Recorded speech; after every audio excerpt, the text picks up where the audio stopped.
All right, Mr. DJ back again. Let me get the date of this Billboard Hot 100 I want to outsource. It's in 1971, and 1971 is one of my favorite years.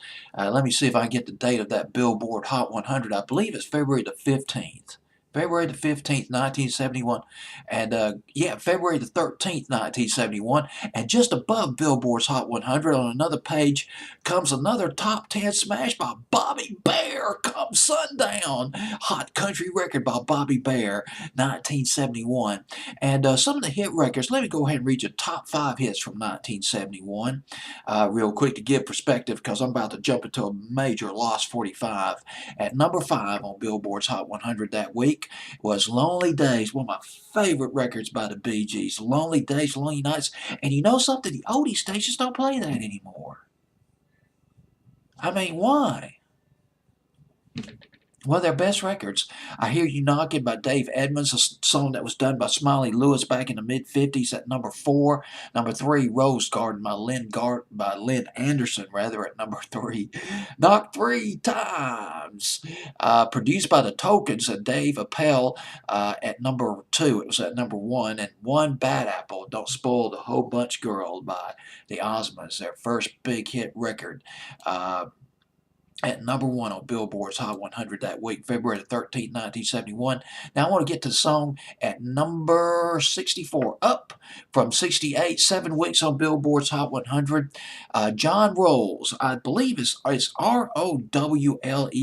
not good with pronouncing names, at least pronouncing names beyond John Doe as Rowles. I'll just pronounce him as John Rowles. Cheryl, Moana, Marie at number 64. He sounds a lot like Tom Jones. But there's a little country in this record too, just a hint of country, a whiff of country, kind of reminiscent maybe of Marty Robbins. But he's from New Zealand. This guy's from New Zealand. He was big in New Zealand and Australia, but he did tour here in the States. He played, well, needless to say, Las Vegas. Las Vegas would be a perfect fit for this guy. I played Las Vegas and Hawaii as well.